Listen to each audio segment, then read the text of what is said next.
here. I know you're gonna dig this. They'll put a second for one, and now they got the man trapped in third and taking him out.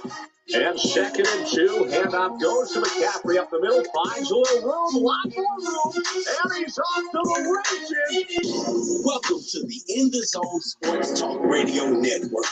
You're listening to the Just Us Sports Talk Show with your host, Kate Diggs from Harrisburg, Pennsylvania, the small city with the large heart, and co-host Dana the Hater Clark from St. Petersburg, Florida. Also co-hosting Murray E. Baskerville from Gotta Be More Careful, Baltimore, Maryland. These are your hosts, bringing you the ultimate in sports news for the ultimate sports fan. Be sure to download the Try 99 TV app on any smart device and subscribe to In the Zone Sports Talk Television. The cost is $4.95. Thank you in advance for your support. Now sit back and prepare to get into another episode of the Just Us Sports Talk Show. What's up? What's up? What's up, everybody? How y'all doing? Hopefully you're having a nice Memorial Day weekend and a Monday. Here up in Harrisburg, Pennsylvania, it was raining all weekend, so it sucked dearly. But the sun did come out earlier part of the day. So we had a chance to enjoy the weather a little bit, but we didn't do no cooking out. I couldn't clean the grill off. I couldn't do any yard work whatsoever, but it is what it is. But again, I want to say happy Memorial Day to all our fallen soldiers. I have a grandfather, a father, a great-grandfather, and I just found out during my Black History ancestor that my father's father was in the military as well. So if a apple don't fall short from the tree, don't fall short from the tree. So again, we want to just wish everybody a happy Memorial Day. Think about all our fallen soldiers that fought from the Civil War and all the way up until now. Even the situation we're going through over in Iran, with that situation going on, just keep praying for us, for our military people, that they make it home safe, because I've been there, done that, and I'm telling you right now, the best feeling I got is when I had two good feelings. The first one, when I flew and left Iraq, was a great feeling. Then the next great feeling was when I landed in Harrisburg, Pennsylvania. I got down and kissed the ground because I knew I was home. So again, I want to let everybody know that it is real out there. And on the line, we have Mo. Look like we got Lou, and we got Curry on the line. How you guys doing today? Doing well. All right, Kevin, thanks. All right. Doing well. Now, let me tell y'all something, ladies and gentlemen. We wasn't going to do a show until somebody brought it up, because I believe in let people have their time off. But when you love doing something like this, it ain't a work. It's not work. This is fun. This is fun. For 2 hours, we get to sit here and talk about sports, man.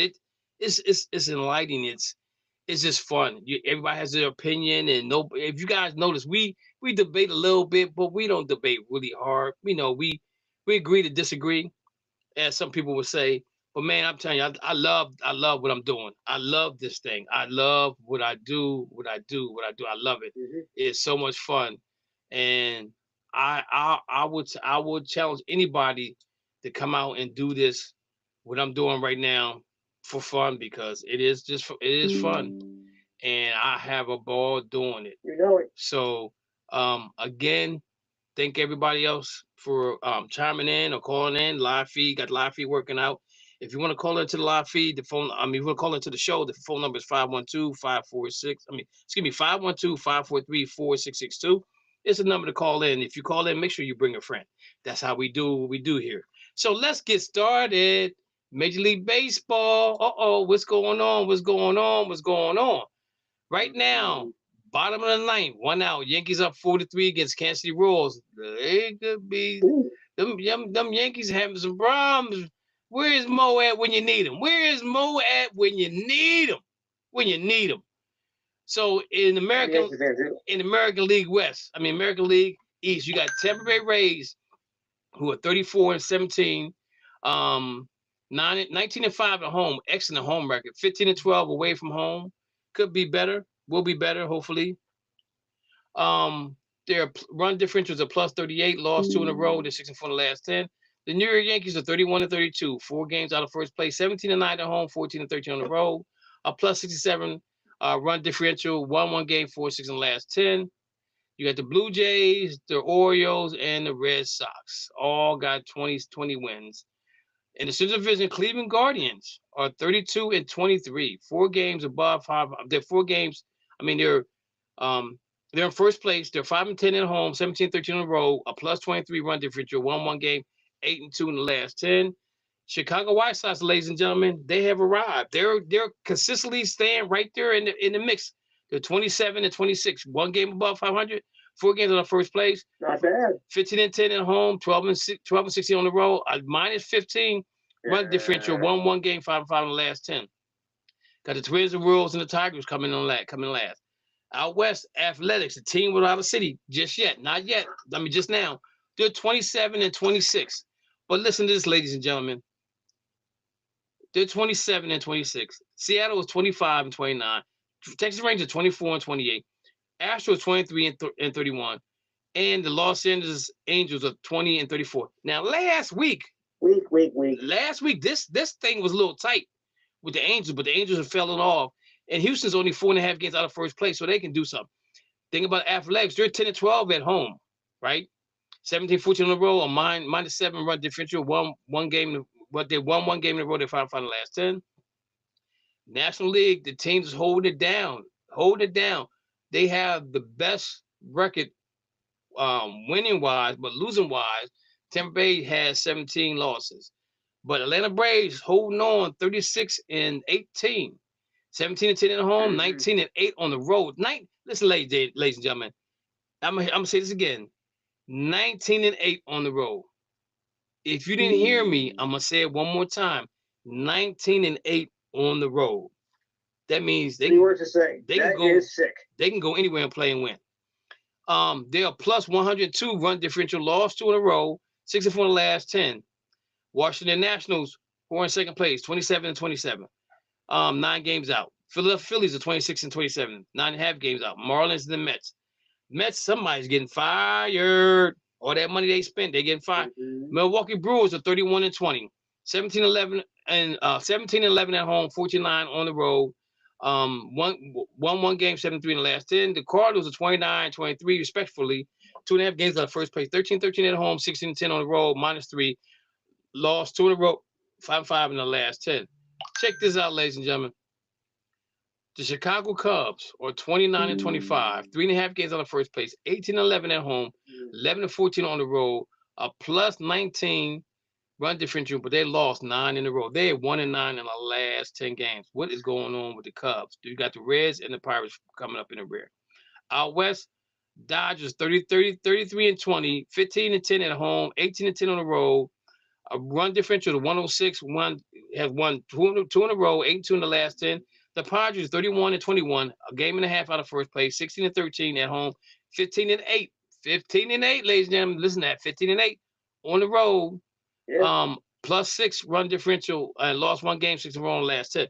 So, Lou, you're a Yankee fan, man. Yeah. Tell me what's going on with the Yankees. What's going on with the Yankees, bro? Right now, they're in a dogfight with game just ended, actually. Game just ended, so it's now 4-3.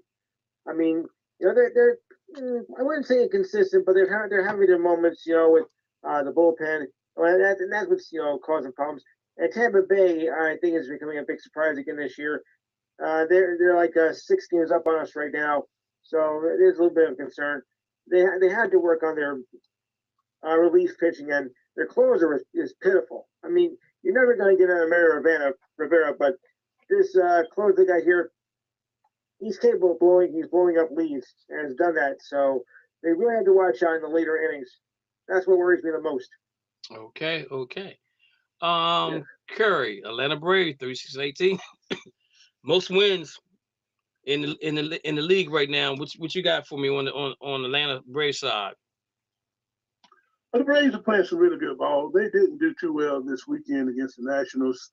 They dropped 2 out of 3 to the Nationals, and you know, you play 162 ball games, you're going to hit a funk every once in a while, and they may have hit that for now. Fortunately, they didn't lose any ground because the Phillies lost 2 out of 3 to the Cleveland Guardians. So they stayed right there. But what was ugly was they only scored 1 run in 2 games yesterday and the day before. So they only scored 1 run in their last 18 innings. So yeah, that's totally different from what they've been doing. But I'm not concerned about him. The only thing I am concerned about is Acuna right now. I just don't know that he's going to get back to where he once was. If the guy stays healthy a lot. If I'm the Braves, I would seriously look at go ahead and trade him out now because his contract's going to be due up at the end of next year. So I'd go ahead and trade him out now and give me some good prospects to. And you know what though, Kerry, I agree with you on a little bit of that because he's been hurt so much, and they're constantly still winning games. Even last year, even though they started off rough at the beginning, but they was consistently winning games at the end of the season.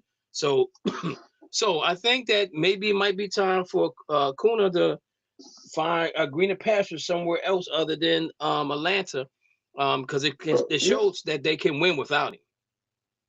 Yeah, think about this, and just what you just said. They've shown that they can win without him. If you remember, just a few years ago when they won the World Series, he wasn't part of that. Yes, he was hurt. Yep, I totally agree with that.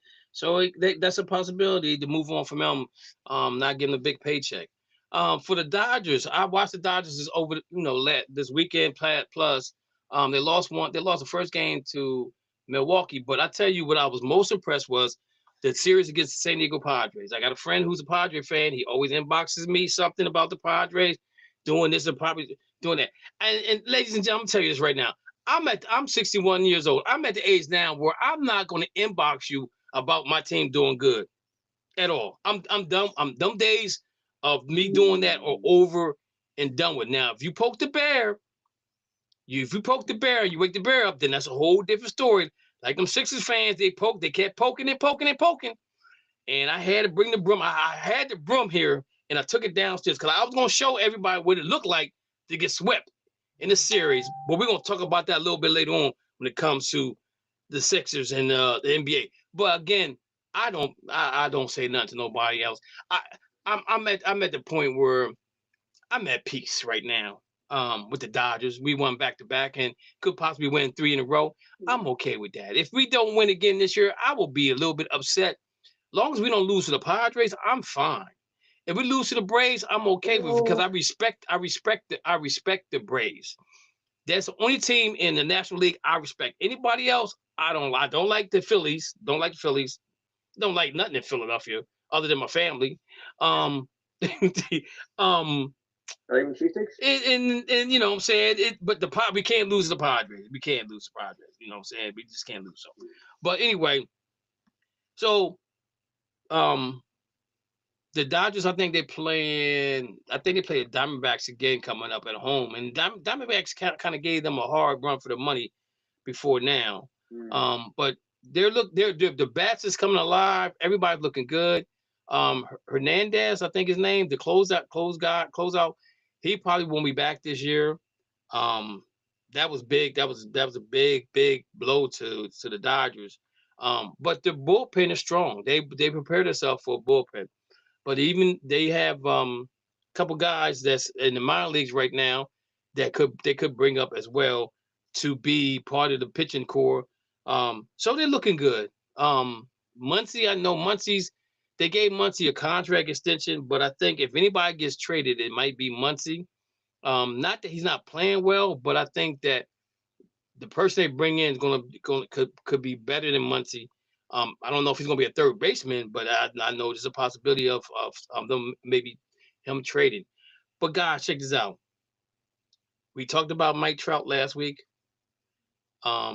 Mike Trout had interviews. He says, I don't want to talk about being traded. Now, I believe he got a no trade clause, if I'm not mistaken, right? I believe he does. But these are the teams that if he were to be traded, if he would ask for a trade, these are teams I think that he would ask for.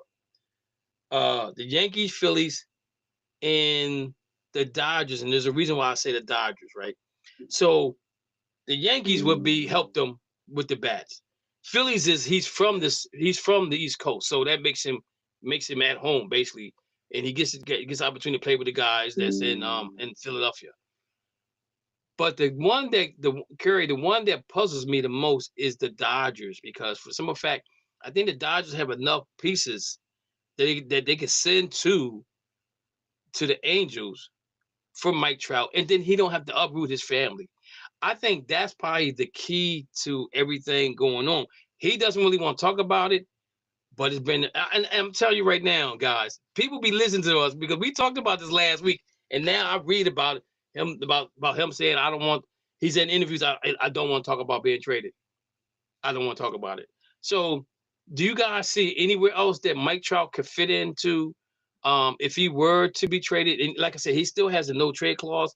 I would assume he would go to some type of contender that's has an opportunity to maybe get to the postseason, because this guy has never been to the postseason in his whole career. Curry, what's your thoughts? Oh, let's see. I wouldn't mind seeing him go to the Braves. You know, that's a little homer when it comes to that. I can see your point, and I can see where he could end up in the Dodgers. Like you say, he wouldn't have to move very far, and probably wouldn't even have to sell his house anyway. He just stay where he's at if he likes where he's living. But he can always keep that house and still move to Atlanta just for the season. So, but I'm just saying, I would like to see him there. They could use a Mike Trout. Okay. Lou, you're a Yankee fan. What's your thoughts on him maybe going to the Yankees? Well, actually, I was going to say he was going to go to the Braves because that is the top team in the league this year so far. But the Yankees, I think, could use a strong performance from. Okay. And so I would say the Yankees would be a second choice. Okay. All right. Before we go on, I want to send out rest in peace to Cal Bush's family. He died of he passed away of some type of pneumonia at 41 years old. 41 is young, people. Double pneumonia. That is young. If you really think about it, that's middle age per se. I would probably say between 30 to 50 is your middle age. And it's sad that it's sad to see anybody pass away. But a person that has given his life to race car driving, NASCAR driving, and the family allowed him to share his life with us, is one of the biggest parts of being sports, is that your family goes on the back burner because of the sport that you play, and allows you to meet different people from different sports, but it gives you a understanding that they're okay with sharing their loved one with us. You know what I'm saying? So we want to put our rest in peace out there to the family. And it's just that's a hard pill to swallow at 41 years old, man. That's just man, that's tough. So they just won a truck race like a week before that. Yes.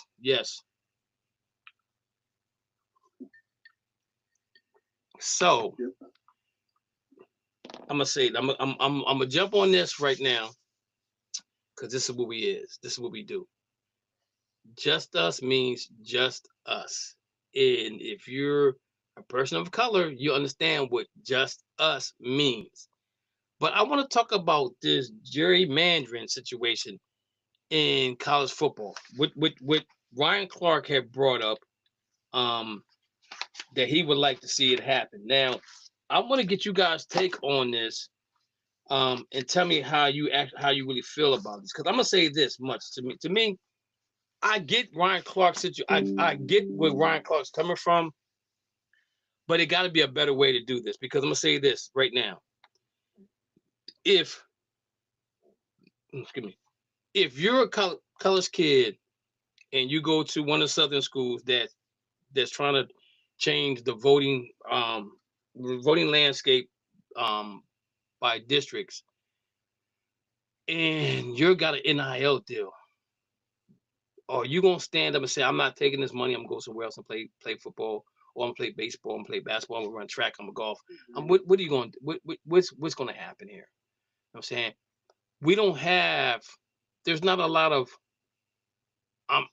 I don't know per se, but I don't think there's a lot of people of color that go to college that have money already that's playing sports. The NIL deal is generational money if you want to think about it. If you were to look at who's the highest paid athlete in sports, I think it might be the Manning, the quarterback. He might make the most money, NIL money, right? But he's Caucasian. But his family got money, right? But then you look at the other players that are people of color that that this money can actually put they can take this money and move their mom and dad into a bigger house, right? They can say, Mom and Dad, I'm gonna buy you this house, pay the house off. You ain't never gotta work another day in the world. If you're at the age that you can retire, you take your retirement and you sit down, you relax and you have fun. Live your life the way you want to live, because that's the type of money some of these NIL deals are getting. Some of these NIL deals these guys are getting, because if you think about it, the ones that are getting those types of deals probably going to end up playing in the next level of sports, the professional sports level. So their money's going to keep on coming. You know what I'm saying? But I don't know. I can't agree with Ryan Clark's saying that they should boycott and go to a different school, right? And if you look at the Southern schools and you look at the majority of players that play football and basketball on the field, the majority of them are players of color. You look in the stands and you don't see people of color.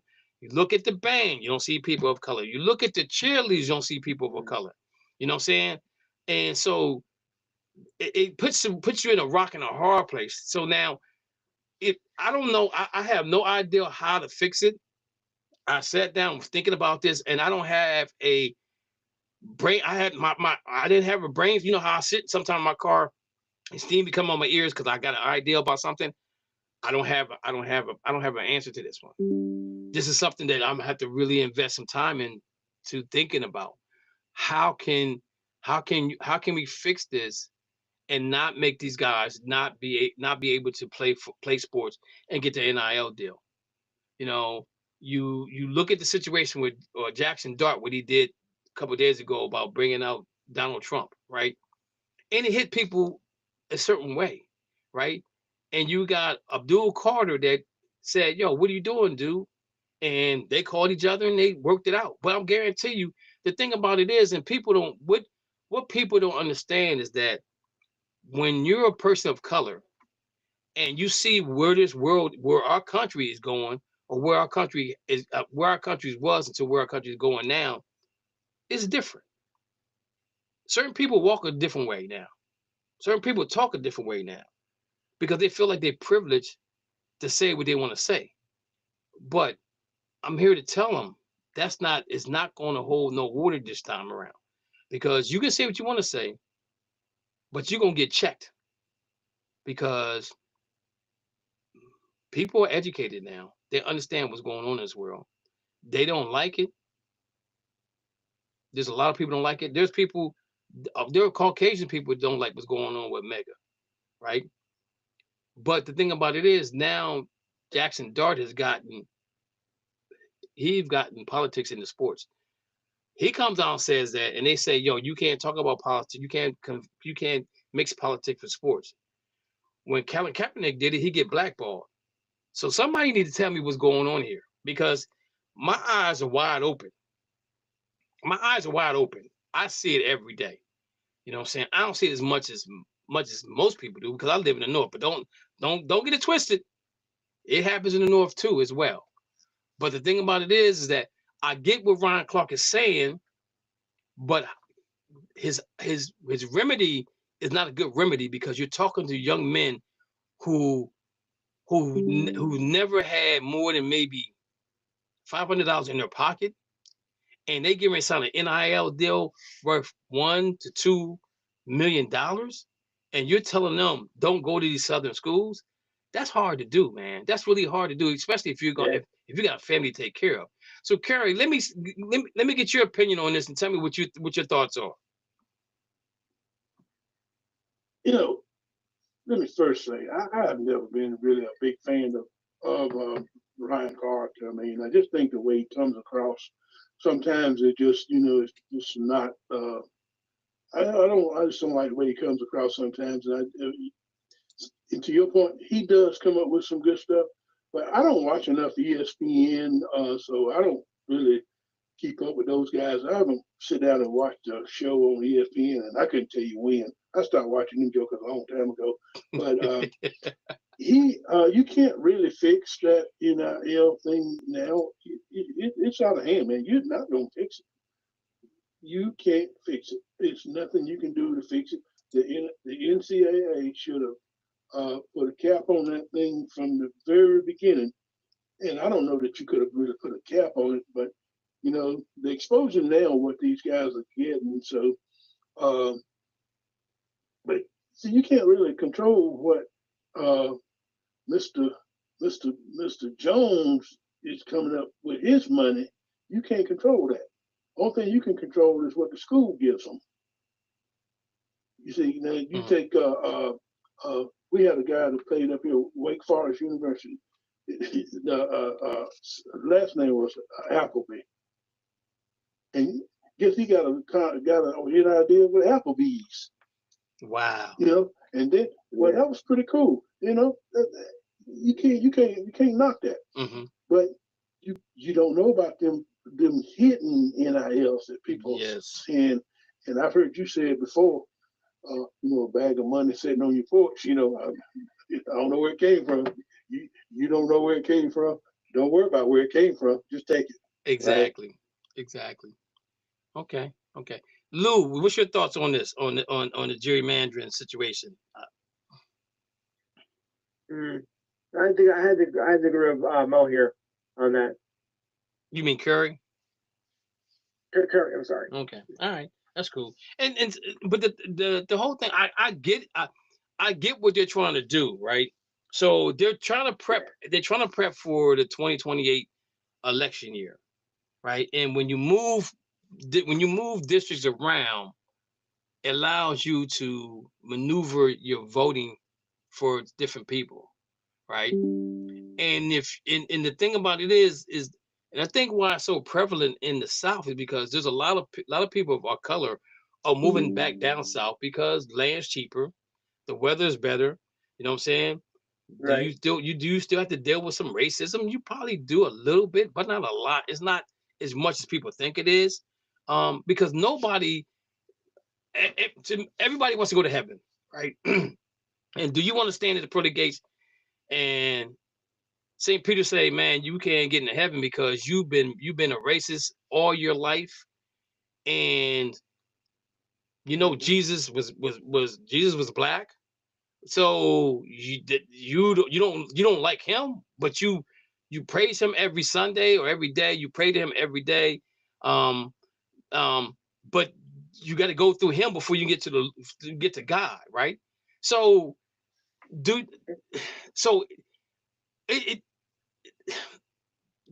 people say things sometimes before they think about it, but I think a lot of it, when it comes to this gerrymander situation, it's been thought of, and they're going to try their best to do what they can do for the election in 2028.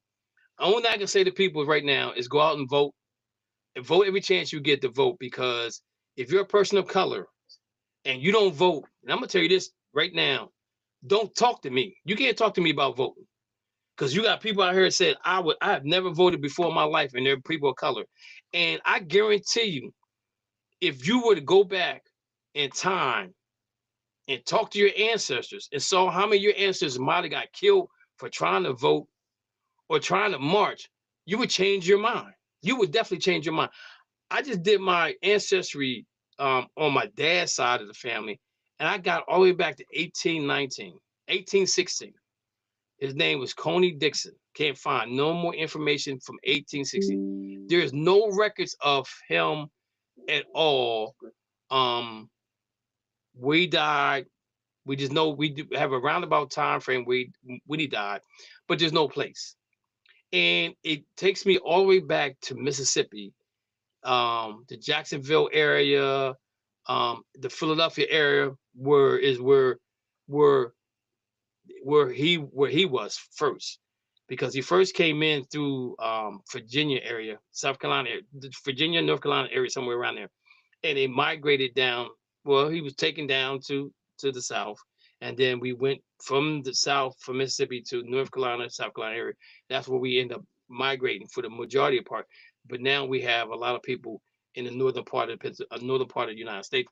But I go back and look at my ancestors, and I can go back to my grandfather, which I didn't know he served in the military as well, right? And I'm lucky to have pictures of my great grandfather through my uncle, right? So my kids have pictures. They have a picture of their great grandfather. Most people don't have a picture. They can't relate to the picture. You know what I'm saying? They can just they can visit, they can look at the born date and the date that they died, but there's no visual there, right? But when you have a visual, it takes you back and makes you think about the time frame that this picture was taken and what was going on in the world during that time.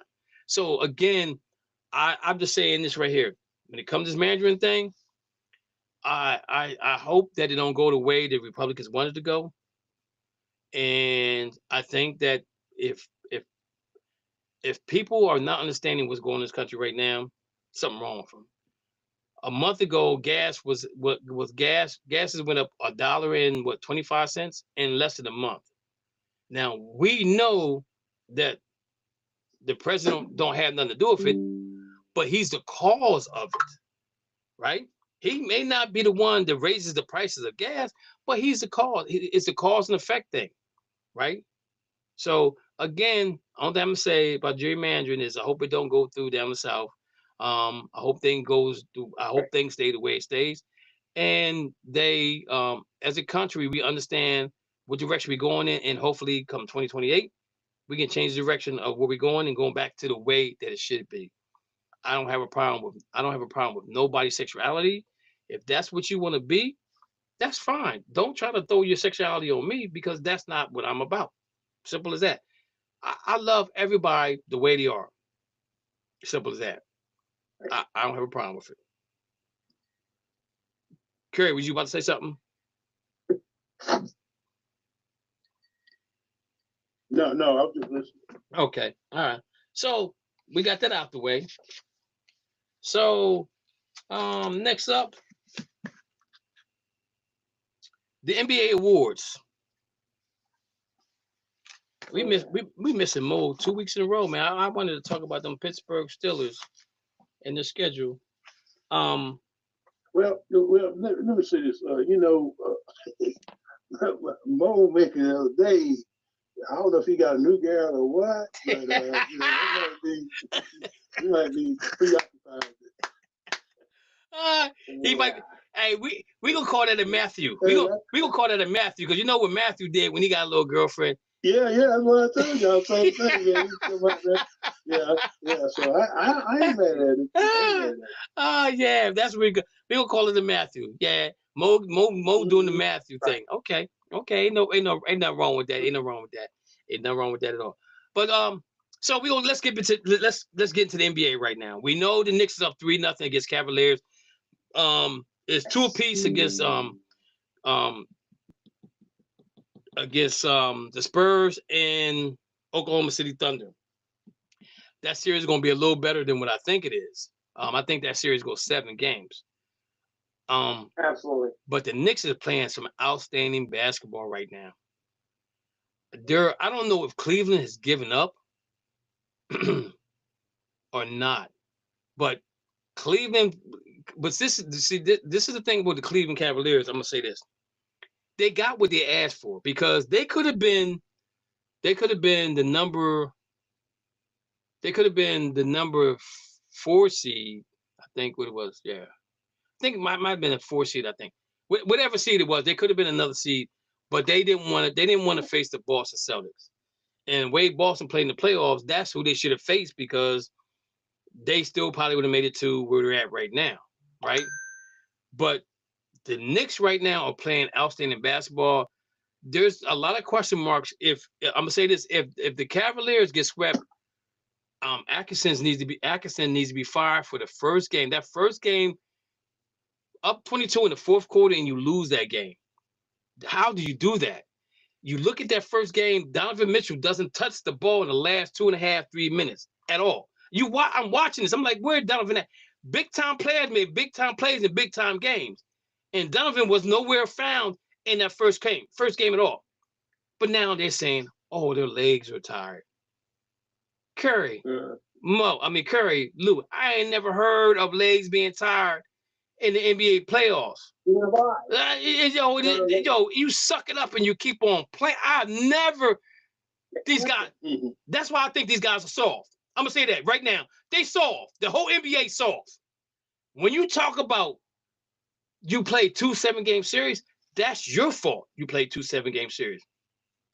I've seen the Celtics play 7-game series 4 times in a row and get to the finals and win in 7 games. So don't tell me don't tell me that it can't be done. I've seen the Lakers do it. I ain't never seen the Bulls do it because Bulls they championship games, they go to 6 games, and that's about it. It's over 6. It's over 6. Ain't no 7 games. Might be Eastern Conference Final might be a 7-game shit, but no final games win 7 games. But the thing about it is to sit there and tell me that their legs are tired. And if you look at the Cleveland Cavaliers as a team, they are young. That team's young. That's a young team. Age-wise, that's a young team. Experience-wise, they have experience. You have Donovan Mitchell, and you got James Harden at the guard spot. Now they traded Garland for James Harden. James Harden has not showed up at all in the playoffs at all. I don't know why they did this, but this is the thing about the whole situation, Lou and Curry. Cleveland Cleveland fans want LeBron to come, right? Right. Only way LeBron can come is he got to take the veteran minimum, which is $3.9 million. That is that's $47 million pay cut he's gonna take to go back to Cleveland. He's not gonna do it. If he does it, I would be shocked. Right? I would be shocked. Playing for free. Exactly. And y'all know I'm not a big LeBron fan at all. On the court, I think he creates narratives for himself to make him look bigger and better. Off the court, I think he's amazing what he does for his community, for the people in Akron. I love what he does there. But on the court, I do have some question marks. But he's not going to take that type of pay cut to go to Cleveland and even to the Warriors. He can't do it. It would have to be a sign and trade, and you got to get a third team involved in order for LeBron to maybe go to Cleveland, right? So Cleveland's in a situation right now that Donovan can sign a contract extension after this year and stay, or he cannot sign, or he won't sign a contract extension and find somewhere else to go. Now, we know he's from New York. I don't think New York needs him right now in the near future because I think it's good. James Harden contract ends this year as well. He will find somewhere to go. But I think right now, with James Harden, it's time for him to understand he's the third option, not the first or second. Because it ain't working out. It hasn't worked out since he left OKC. He has not, even when he was at Houston. And now I'm gonna say this though, guys. If you think about James Harden at Houston, the problem that I have in the NBA is that during the season, they call a foul. During the playoffs, that's not a foul, right? So how can you change up what's a foul and what's not a foul? A foul is a foul. And I think that it was harder for James Harden to adapt in the playoffs because now when he was getting called, all the calls he's getting during the season, he's not getting those now, right? So it takes a little bit of adjustment. It takes him a little bit of adjustment to make in the playoffs. And so, but he's been around long enough to try to make those adjustments to be the player that he needs for the Cavs, for him to be the player that they need him to be. Because I'm gonna say this right now: if they get swept tonight, and that's why we're doing a show 6 to 8, because I want everybody to watch this game. If they get swept tonight, I know I will. I think Donovan doesn't sign a contract extension. I think coach is out of there, and I think I wouldn't be surprised if Jason Kidd ends up being a coach for the Cleveland Cavaliers because he don't have a job now. You guys know he got fired from Dallas, so he don't have a job right now, right? Yeah. So that could be that could be a good fit for him going forward. To go to the Cavaliers, I think. Yeah, you get rid of the best player and then fire him.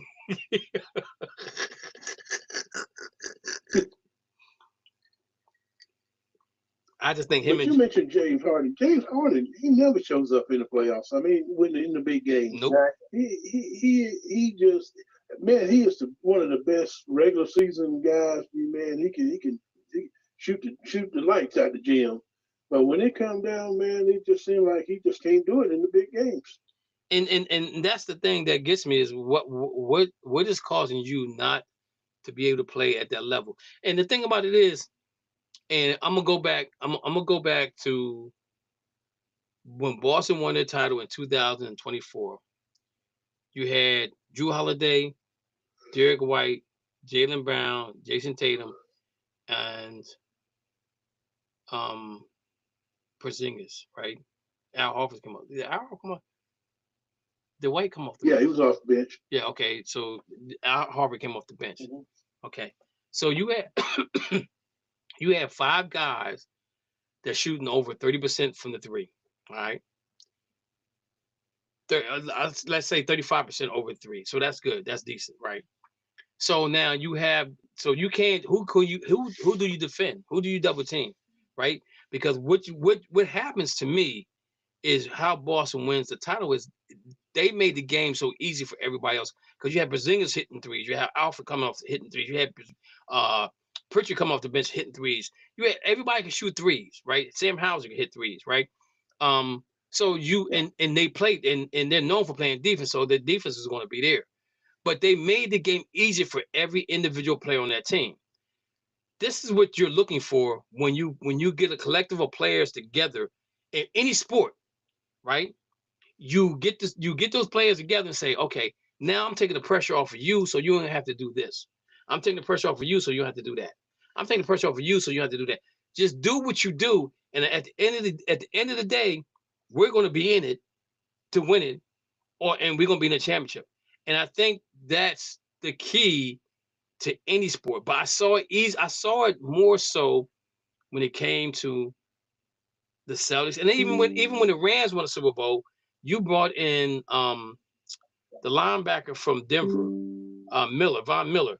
Von Miller made it easier for my man, the lineman 99. I can't think of his name right now. Lord have mercy. Aaron Donald. It made it easier for Aaron Donald not to be double teamed no more because somebody got to watch Von Miller, right? So when you add those pieces to the puzzle, it says, okay, now we're making the game easier for everybody around. Now everybody can eat, right? Bringing James Harden to the Cavaliers didn't do that, right? It didn't do that because, first of all, his defense is atrocious in the NBA. Right now in the playoffs, his Olay, he does that Olay defense, like the guy with the guy that when they fighting the bull with the Olay with the little rug or whatever they use, drape or whatever you use, Olay. That's what he's doing. So I'm thinking to myself, and if you guys watch the game tonight, watch the body language of the Cavaliers. If in the first 3 minutes, if the body language doesn't change, and the Knicks are up by maybe, let's say the Knicks go up by 10, they're gonna quit. And the thing about it is, they still should be trying. They at home. Nobody wants to get swept at home.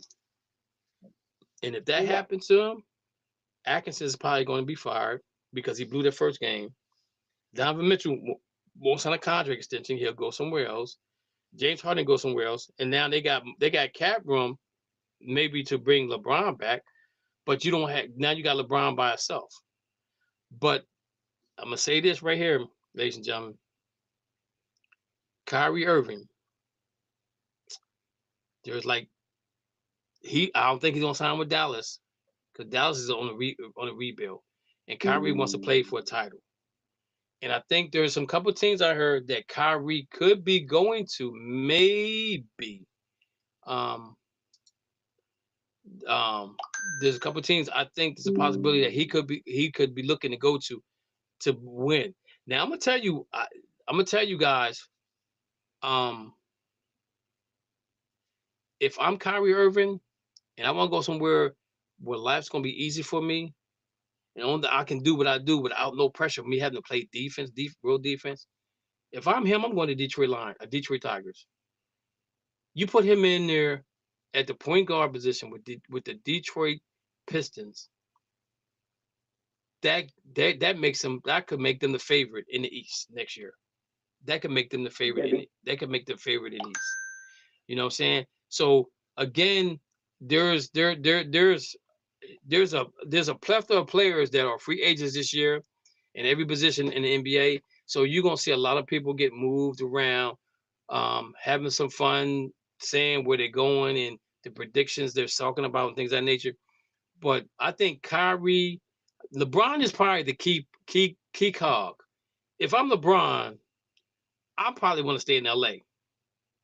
But is he gonna take a discount price? Yeah. Is the key. How much a discount is he gonna take?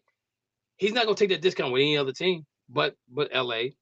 He definitely not gonna take that veteran minimum for Cleveland or the Warriors, right? So he's gonna be the key piece. But guys, look out for Kyrie Irving, where Kyrie ends up going, because I think he could be a piece to make things really interesting. I think he's gonna come east as well. I don't think he's gonna stay out west, because the west is clogged up, right? The best basketball right now is playing out in the west. You know, the East basketball is not that. Even though Detroit won, even though Detroit had the #1 seed, was anybody really scared of Detroit? As a fan, I wasn't scared of Detroit. I was. Detroit beat the Celtics, I think 2 out of 3. But I'm looking at them like I'm not scared of them, because you look at a game and you look at a game and there's 2 or 3 plays. You say you make those 2 or 3 plays and the score is different. Now, if you just blow us out, I'm like, yo, yeah, there's nothing we can do. We can't handle that team whatsoever. They just blowing us out, right? But if you lose by a couple points, you can go back and look and say, hey, guys, fellas, look, if we just do this, if we don't have that turnover, which gave them an extra possession, then we in the game, maybe in overtime, or we win by 1, or we win by 2, but we win the game, right? That's the way I'm looking at the teams in the East when it comes to Detroit. Now, the New York Knicks, scary good. Scary good. Are. Scary good. Now, Oklahoma City and the Spurs got some injuries on both ends. DeAndre Fox came back and they won last night. But I'm gonna say this: if you watched that game last night, after Shai Gilgeous, I'm not taking it away from the young man. He should have got the MVP. I mean, he's that clutch. He got the MVP 2 years in a row. There's only been 14 players that ever do that, and he's one of the 14, right? But Wemby felt like he was slighted. And Wemby went out there and went on a run by himself. Yeah. Now, I'm going to say this to people. At 7'4", you should dominate. But at 7'4", to have to handle and shoot the 3 like Wemby does, that's a whole different animal, right? So you can only imagine, even if they don't get to the finals, that people gonna look at the Spurs and say, yo, they 1-2 pieces away from beating OKC. I want to go there. I want to go play with Wemby, right? And now they get that key 1 or 2 pieces, and now they're formidable to OKC, because you looking at OKC, you're looking at Spurs 1 and 2. I will put Minnesota right there. Minnesota need to make some changes if possible. But I put Minnesota right there. Then I go Denver 1, 2, 3, 4. And then after that, it's you put people wherever you want to put them. You know what I'm saying? Just put them anywhere you want to put them. But this is going to be a good series for OKC and the Spurs. But getting to, like I said, and I think I touched on the Cavs right there. Head coach Jason Kidd, Donovan, extension eligibility, playing every other day. And you know, they were saying about they're playing every other day, but it's been like that forever. Only time you get 2 days off is in the NBA finals. And when you go away, if I'm not mistaken, it's take 2 days off, then you play. All right. And then even in the NBA finals, you play 2 games at home, you get 2 days off, then you go play a game there, then you skip a day, then you play another game, then you get 2 days off, right? So again, I'm gonna say this right here. NBA soft. They need to stop it. Stop it. Stop being soft and start playing some real basketball. Simple as that. I don't care what nobody say. They say they just too soft. Talking about tired legs. Come on, man. Listen. That's a cop out. Listen, I guarantee you the Cavaliers starting 5 might have played 50 games together this year, to be perfectly honest with you. I would say 50 games. Maybe. Take one or here or there or two, whatever. So, like I'm talking about LeBron, and like I said, most sense would be him to stay in LA. And maybe the Clippers could be a spot for him, because let me see here. No, wait a minute. So bad cap spaces: Suns, Cavs, Warriors, 76ers, and they can't even go to Clippers. So if LeBron James wanted to make money like he's making money right now, Spurs, Thunders, Magic, and Nets. We can cancel the Nets, and then we can cancel the Nets. Magic's, if he were to go to the Magic, some players will probably come along with him, but that don't make them front runner. Thunder don't really need him. Spurs, yeah. If the Spurs can't beat the Thunder this year, if I'm LeBron, I'm saying, oh, you got money? Oh, I'll come for 30. Give me 30 for 2 years. I can do 2 years at 30, 2 years for 30 a year. Would be 60 million. I can do that. Can you imagine him being on the Spurs team? Could you imagine 80? I can, but is he that impact player now? That can he really be the piece that team need? I heard y'all talking that he might could go to State as a dark horse. But nah, I don't think he could even get Golden State over the. I just don't think I think at some point when you get Father Time is undefeated, as we all know. But I just don't know if LeBron's got that much left in the tank to carry a team. If you think about it, when he went to Cleveland, when he went back to Cleveland, they almost lost that series. So they were down 3-1, and they had to fight to come back and win that. And I think Kyrie Irving hit a big shot there at the end. Big shot, Bob. Yep. I just don't know if he go back to Cleveland that he could muster up enough to get them back to a championship. So Curry, so these are teams that he couldn't go to because of the contract. Because if he wants anything close to what he's making right now, the Suns, the Cavs, the Warriors, 76ers, and Clippers can't give him what he wants. They can't even do a sign and trade because that's going to take him over the third apron, right? And you're looking at maybe he plays 1 year, and now you got to deal with this apron. And when you go to the third apron, you lose draft picks, you lose all kind of crazy nonsense. But I'm telling you, fans, if you want to be mad at somebody, be mad at the Warriors, because the Warriors is the reason why we got this apron right now, and now they're suffering behind it because they was giving the players money out of UHA, and now that they're saying, We got the first apron, we got the second apron, then we got that third apron.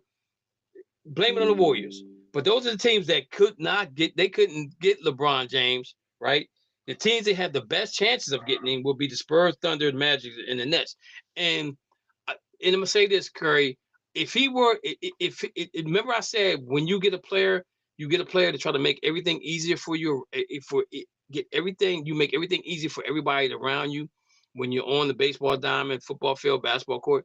So if LeBron would go to the Spurs, to me, he could probably be the third option, but he's a good facilitator. He's good at assisting plays because he might draw a double team, right? And he could manage his minutes. He don't have to play 65 minutes because he's not trying to get no award. So if you get him there and say, LeBron, look, we need you to play 2 games out of 5 games. And then as you get closer to the playoffs, we get you up to 5 games in a row to get your win up and stuff like that.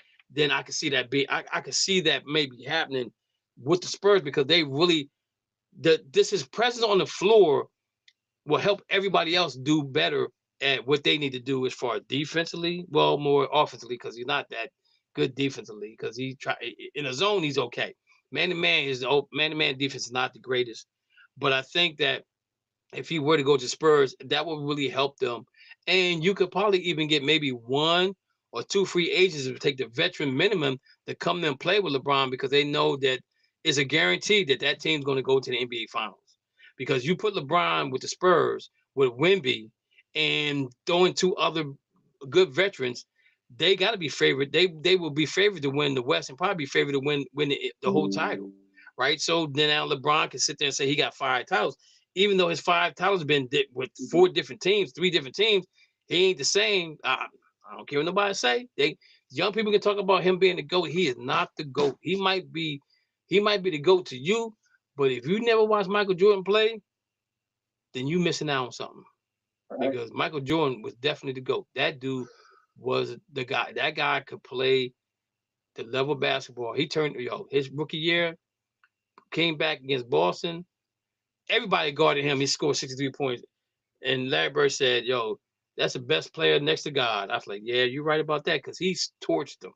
Even though they lost that series, but he showed them what type of player he could definitely be, and they built that team around him, And even like Curry, I think you're a little bit older than me, but again, you watched Kareem Abdul-Jabbar in his prime.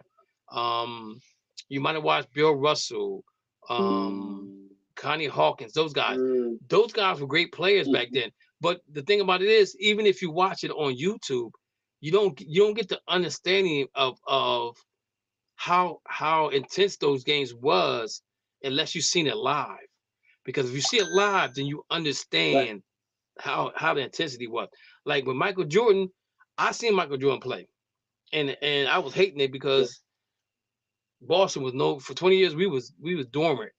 We were dormant for the 20 years. From 86 to 2008, we were dormant. But the thing about it is, though, you give credit where credit is due, and you got to give Michael Jordan his credit. Not taking nothing away from LeBron James, because LeBron James, guys are watching LeBron James in his prime. And the thing about it is, we haven't seen nobody play this long in the NBA other than Kareem Abdul-Jabbar. And the thing about it is does he want to play to make sure that his scoring title, that LeBron's scoring title lasts longer than Kareem Abdul-Jabbar does? It's a possibility, but you know what? Somebody's gonna come in the league and play as long as LeBron did and shoot more threes, and they're gonna catch LeBron. And the first thing people are gonna say, well, he shot all these threes, and that's how he caught up to LeBron James. But then when you check somebody and say, well, that's how he caught up to Kareem Abdul-Jabbar, I think shot 3 or 6 3-pointers his whole career, right? And all his points were inside or and ones. And if you take, go ahead, Curry. I was gonna say you said that there'll probably be somebody that'll come along and play longer, and me and some other guys had this conversation, and we were talking, and I asked them, I said, do you think the NIL? And I'll ask you the same question, you and Luke. Do you think that the NIL in college, where these guys now they're multimillionaires before they even get to the NBA. So now you get to the NBA, and if they're not like a top round draft pick, they say, well, I'm going back to college, which they can do that now, and still make more money in college than they would if they was going in the second round or whatever. So my question is, do you think that with them guys being multi-millionaires by the time they get there, and then you take some of these better players, these top tier players, they sign the big contract because they're number one draft pick, and when they get that second contract, they got all this money. Do you think that they're motivated to play as long as LeBron did? Because I don't think money motivates LeBron. I think he does it based off of it's just he keeps himself in shape and all. He don't do load management. He don't take games off for load management. So, do you think guys will be playing that long, considering they got all this money? I'm gonna say this. I think there might be 2 to 3 players that's playing right now. I think that if they physically take care of their body like LeBron James does, they could play into the 40s, right? One player in particular, I'm gonna say, I think Jason Tatum could do it. I think Jason Tatum, if he could stay healthy, right? I think that he has that Kobe mentality, right? So I think he could possibly get to, if he could play 20 years or more in the NBA, right? I would say that it's a possibility that he could do it for some fact that he shoots a lot of threes, right? So he'll catch LeBron faster than anybody else will. But getting back to your question, I think with NIL deal, I think that you won't see, there's a possibility you won't see the best talent go to the NBA, because you may get some guys that are satisfied with this $5 or $6 million they get, and they may start a business, and it's like, okay, I got the money, I want to start a business. I just use basketball, I just use the sport that I play to get me to the point where I want to start a business, right? And it's a no-fail business that they're going to start. So they become millionaires, trillionaires, or billionaires, whatever the case may be. And you'll hear somebody say, I got my first $1 billion, I got my first $1 million from an NIL deal, and now I'm a billionaire, and now I want to buy this team or that team. I can see that happening for the simple fact that if you think about it in history, I'm gonna do Johnny Manziel, for example. I would tell fans, my cousin one, he was a big Johnny Manziel fan. I said, yo, that dude doesn't love football. Cuz you don't know what you're talking about. He loves football. He gonna do that. I said, yo, cuz. I said, the dude doesn't love football. He's like, okay, explain to me. He said, explain to me why. I said, yo, his family got money already.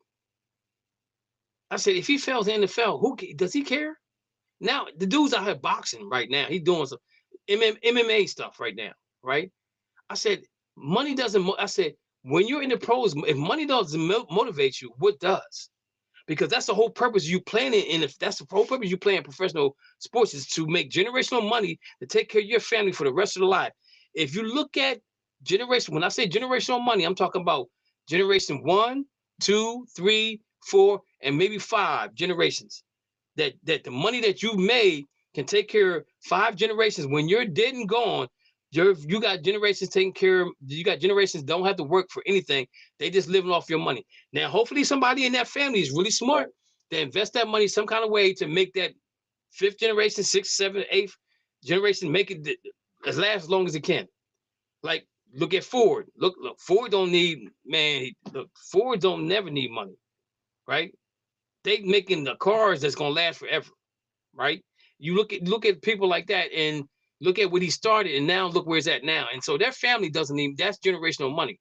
So I think, again, if I agree with you, Curry, to the point that I think that with the NIL, when you get to that point where you stay in there long enough to make $7-8 million, and you say, yo, do I really want to go and play? Do I really have the heart to play football, basketball, baseball?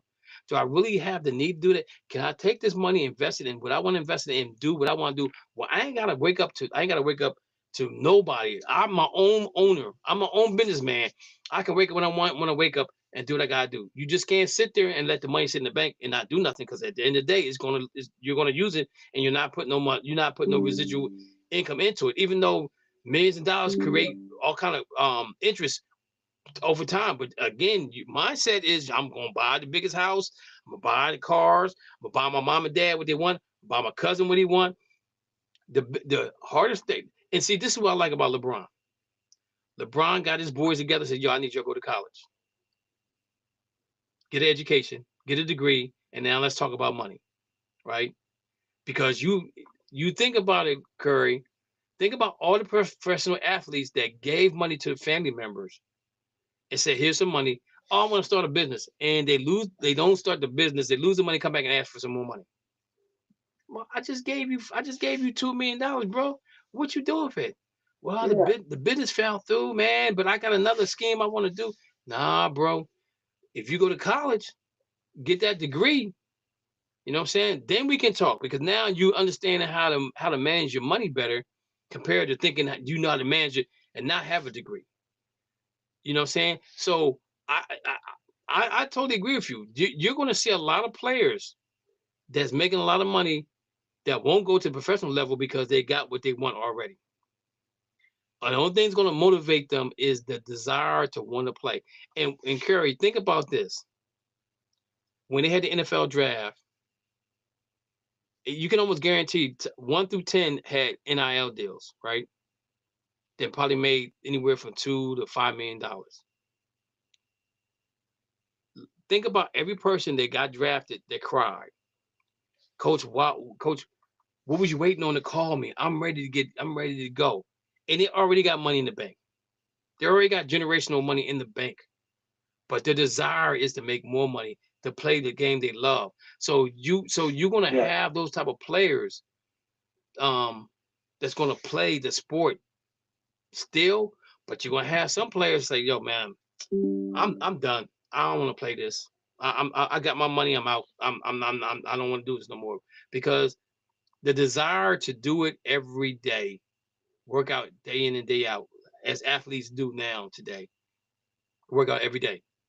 They take 2 weeks off and then they get back in the gym, working out, lifting weights, running, doing whatever they do. They want to stay competitive, because you know why? If you don't get yourself in shape to play the game that you love for that team, and somebody else comes in and has more desire, they're gonna take your spot.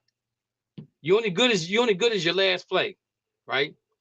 And that's why they have drafts all the time, because they drafting players that's in that same position that you're in right now, and you're saying, oh, Lord have mercy, what am I going to do? And the prime example is quarterbacks. When your team drafts a quarterback and you already got a quarterback, first thing they're saying, I'm not teaching him anything. You better get the quarterback coach to teach him. I'm not teaching him anything. I'm not teaching him how to take my job. You know what I'm saying? I'm not doing that. It's competitive now. You know what I'm saying? So some people need that fire underneath them. They need that fire relit to be the best they can be. And when I go back to Johnny Manziel, I told my cousin when the Browns cut him, I said, I told you this dude was not going to be good, because he already has money. And nothing else motivates you in the NFL more than money is money. Is more money. Why do you think guys keep going? I mean, come on, man. It's all about the money part of it. You think of Curry, you think about playing Pee Wee football, right? And then to the time you retire from football, you already played. Look at Pee Wee. Pee Wee starts at 5. So you got 5, 6, 7, 8, 9, 10, 11, 12, 13, 14. At 14, that's 10 years. Did you already play Pee Wee football? Now you're a freshman. So you play another 4 years. That's 18 years of football you played, including high school. Then you go to the pros. You go to college. You got to play at least 3 years. That's 21 years of football, right? And people want to know why football players limit lifespan in football and NFL football is only 4 to 6 years, because they've been playing this game for almost most of their life. You know what I'm saying? So, so something has to motivate them to want to stay in the game. But I totally agree with you, Curry. It's going to have to be a motivating factor to keep them in the game to do something. Now, you got players out there that want to go to the Hall of Fame, so they play a little bit longer than everybody else, because everybody don't have a yellow jacket. They don't have a yellow jacket. And like I keep saying, I think they should change it. If you're first ballot Hall of Famer, you get a yellow jacket with a star, and if you're second ballot, you get a silver star. If you're third ballot, you get a bronze. If you're fourth ballot, you don't get nothing. You just get the yellow jacket, because there's a conversation need to be had, because at that point in time, now you can take the person with the star, with the gold star, compared to the other person with a gold star. It's like, yo, let's compare notes. So this is what I gotta do, or like say you still playing, and you still look back and say, okay, so in order for me to be a first ballot Hall of Famer, my numbers got to be as good as A, B, and C. But right now my numbers is only good as E and F. So do I want to stick around and get that or not? I mean, it's just one of those things. It's one of those things that I think that separates best, good, better, great, and greatest.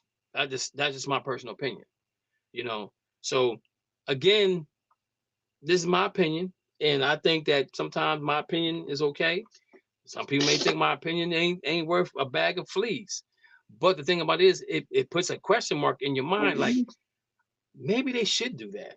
Maybe it should change this to do that, because if you're getting, because everybody's in the Hall of Fame and gets a yellow jacket, what's the conversation gonna be? Oh yeah, I got my yellow jacket, and you may be like the older guys that get in. Some guy, I forgot how they get in, but they get a yellow jacket as well everybody else do. So what's the conversation about? What kind of conversation can we have? Because there's really no check. There's no conversation. But I just got a yellow jacket. You know, so those things, I think those things with on top of everything else should motivate players to want to play as long as they can, and as long as their body allows them. Now, LeBron he's a freak of a nature, because the guy spends billions, spends million dollars to keep his body right. And only last year is basically when his body kind of broke down. But again, during the playoffs against Houston, he stepped up and did his thing, and I'm proud of him, because he showed me that without two superstars and the team he had, they could get past Houston. Now, Houston didn't have Kevin Durant but one game, but they got past Houston, and that's all that matters. The proof is in the pudding. You know, it's in the pudding. So, that's my thoughts on that right there. But we've had the NBA awards, and this is where I got a little problem, ladies and gentlemen, with this right here. I got a little problem. I got a little problem with this. So, I think the players that got snubbed that comes to my mind is Karl-Anthony Towns and and Scotty Barnes for Toronto, because Toronto is up and coming team. Those guys are young, but they're gonna be a formidable team in near future. As long as everybody can stay healthy and they draft right, they're gonna be okay. So the first team they have is Kate Cunningham, Joker, Shane Gilgeous, Luka, and Wemby is the first team, all NBA team. Now, they only had one player on that team that played defense, Wemby. So Wemby, me personally, Wemby should have got all defensive player of the year. And I don't know if he did or didn't. I'm not for sure. Cause my notes are so small I can't even read them right now. But I think he did. I'm not for sure. I'm not for sure if he did or didn't. But the problem I have with this team is, like, if you're saying all NBA team, I'd rather Curry, they say all offensive team. because we know Joker and Luka plays absolutely no defense whatsoever. Shea plays a little bit. Cunningham plays defense. So that's why I differ, because I think that if you're going to be all NBA, you should be in the top 10 in offense and defense, right? They call it two-way play. I just call it being an NBA player. That's what I call it. That's what you're supposed to do in NBA. Yeah. You're supposed to play defense and supposed to play offense. You do both. You do both. There's no two ways about it. You just do both. You know what I'm saying? And so now they eliminated the defensive side of it.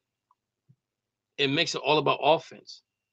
But we know that offense gets butts in the seats, but defense wins titles. So at the end of the day, if you don't play defense, you're probably not going to win unless you're overly talented. If you're a team that is just more talented than the team you're playing, right? That's the way I look at that right there.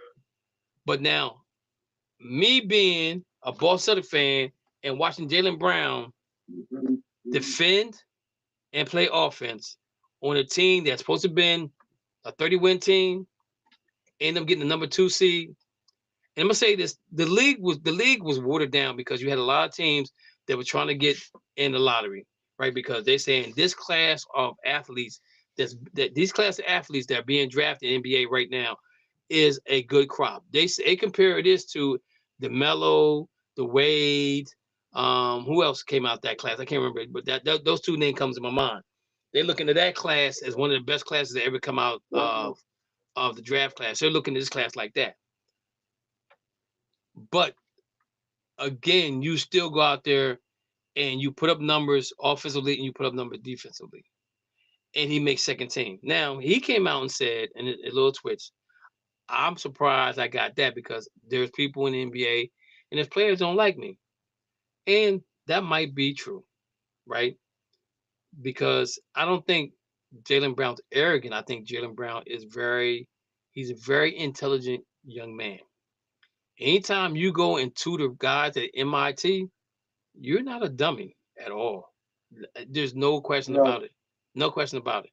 So I'm a little upset that I think he should have been in the first team, right? So they say that you're supposed to play 65 games. Okay. So Cunningham didn't play 65 games because he had a collapsed lung. I'm glad he's healthy. I'm glad he's fine, but that's not my problem. The rules are the rules. Luka Doncic's wife had a baby. He left and went back to wherever he came from.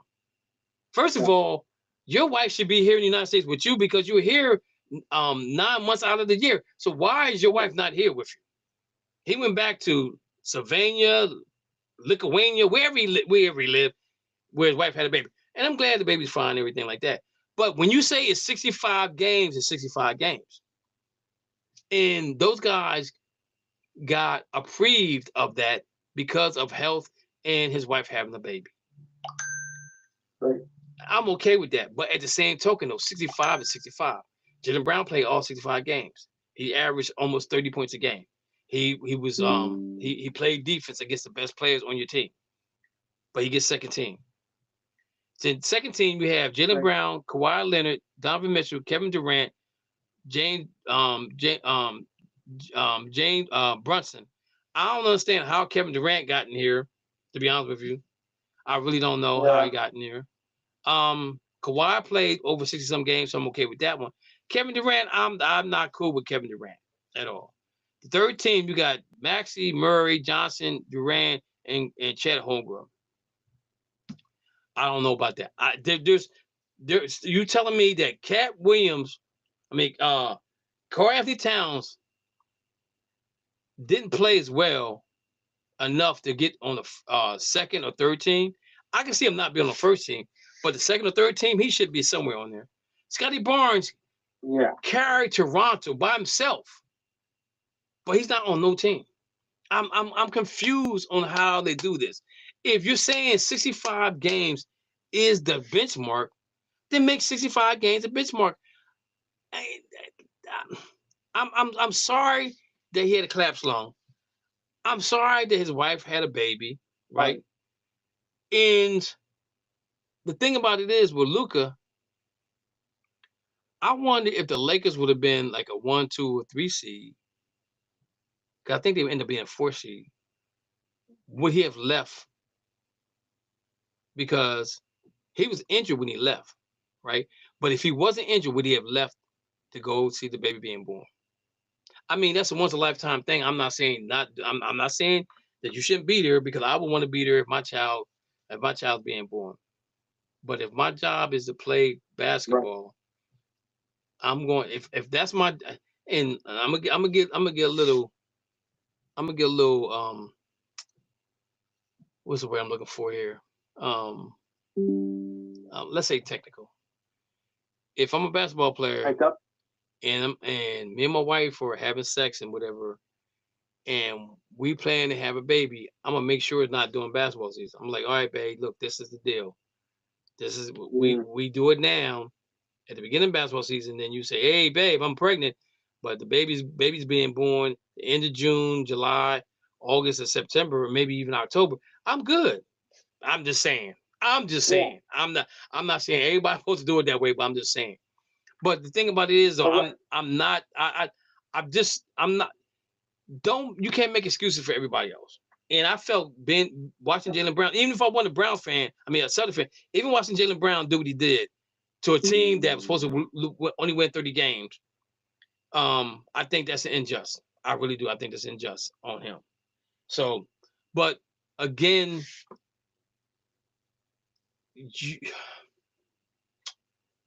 just because you speak your mind and you have a thought process on how you speak your mind doesn't make you an enemy. It just says, hey, look, I see you trying to pull the wool over my eyes, and you can't. And this is what I'm going to say about that. And this is what I'm going to say about this. And this is what I'm going to say about this and that, whatever the case may be. And that's what Jaylen Brown basically is. You know, now there are rumors of him getting traded. And I'm going to say this right now. I don't foresee Boston trading LeBron. I don't see Boston trading Jaylen Brown or Jason Tatum for anybody this season at all.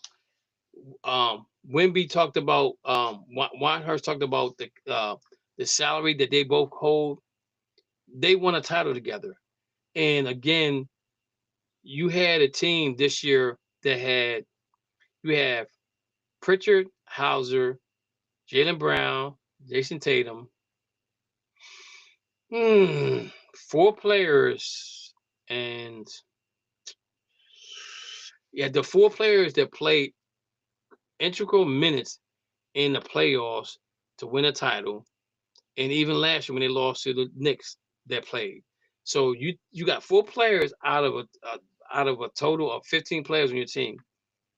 The other 11 didn't have a lot of playoff experience, and that's why I felt like they wasn't going to go anywhere, because I think when it comes to playoff experience, there's certain things you're going to do that you're going to make sure you do to get to where you need to get to, and they didn't have that type of player. So like Mo don't think they need a point guard. I think they need a point guard, and I think they need a center that can shoot the 3. Find one that can shoot the 3, and that helps everybody else out, right? And I think every other team is trying to figure themselves out as far as who to draft, who to bring in free agency. But I think if Boston could do that, they would be right there at the Eastern Conference Finals again next year, because they got what they needed to make the game easier for everybody else, right? So again, I'm thinking to myself that trading Jaylen Brown for Giannis to me makes no sense. The money might make sense, but the trade doesn't make sense, because Giannis has been injured for the last 2 years, and when you have a calf injury, it may go away. You know what I'm saying? But it may come back again, because you may try to do something else that you're not used to doing. Now, the whole thing about it is you got to stretch. You got to stretch your body to the point where it got to be loosey goosey. That's what I should call it. I just tell track players, you got to be loosey goosey when you stretch it. You know what I'm saying? Every muscle got to be loosey goosey. I don't know if his muscles are loosey goosey or not, but Giannis has Milwaukee where he can control his destination, because if they don't trade him this summer, then he definitely they're gonna have to trade him at All-Star break, and they're not gonna get what he's worth at All-Star break, for some fact that teams know they're desperate, because he will end up leaving at the end of the summer. Now, Giannis might be the guy. You know, Giannis is a nice guy. By the way, I really think he wants to play for Joe Mazzulla, but I don't know if Boston can figure out a way to get him there without trading the other two players. But he may go to Milwaukee and say, look, if you don't get a good deal right now, let's wait till the end of the year. Let's do a sign and trade. That way you get some pieces back and I get to play where I want to play. It's simple as that. That's the easiest way they can do it, because if they don't do it this year, I mean this summer, then it won't happen. But then I have heard that there's a possibility that his destination might be Miami. And if he goes to Miami with Bam Adebayo, that's gonna be a nice 1-2 punch right there. You fill the roster up with guys that know how to play their part. And I'm gonna say this: don't be surprised if Kyrie goes to Miami to play with that dude, because then you got any given night you got 40 points. That's 40, that's 80, and then Kyrie another 40. That's 120 points right there. I mean, I'm sorry, that's 40 is 80, another 40 is 100. So you got 120 points that three players can give you any given night. So that makes it easier for all three of those players, where Giannis may not have to work as hard because you got Kyrie that can score, you got Bam Adebayo that can score. So I think Miami could be a spot for him.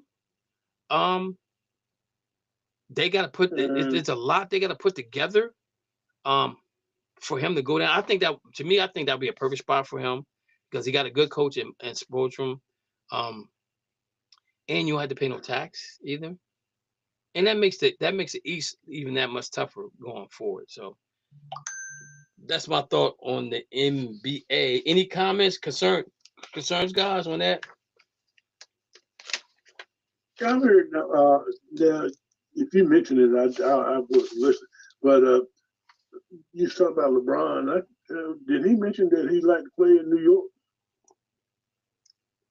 I've heard that before. No. I know if now I don't know if he's talking about this year, but I know in the past, that, you know, that it's crossed his mind about playing there. And I just wondered if that's still on his radar. So in the past, Curry, what was supposed to have happened was, the Banana Boys, right? You got you got Melo,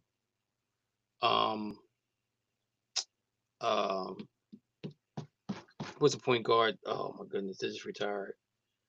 I can see his face. Chris Paul,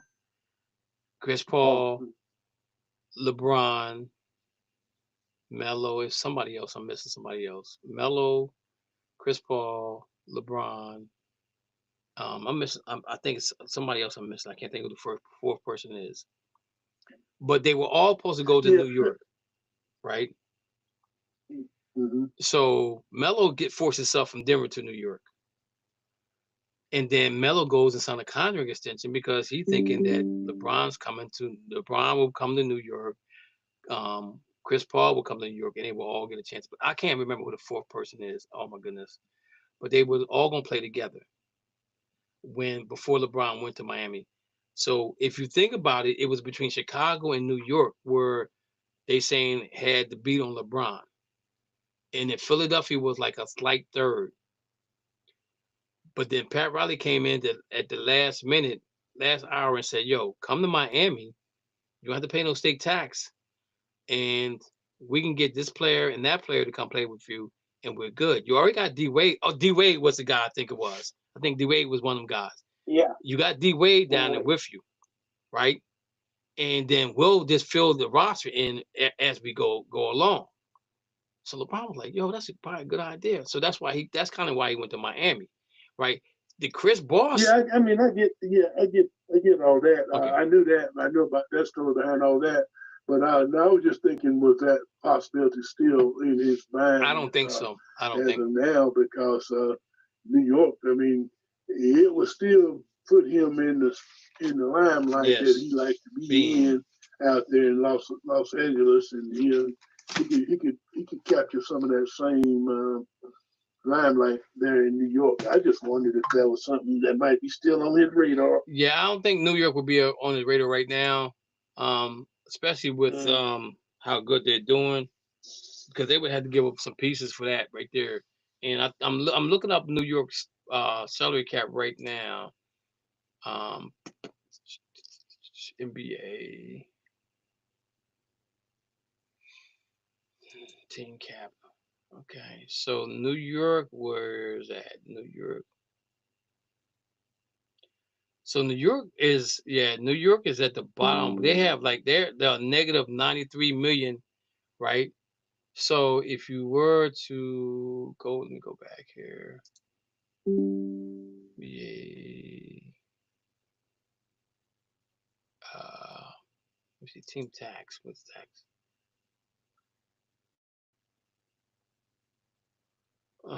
New York. New York, where they at? Where they at? Where they at? Okay, so for the threshold right now is $201 million. New York is standing at 205. They have a negative four million in cap space. The estimated tax bill is 4 million.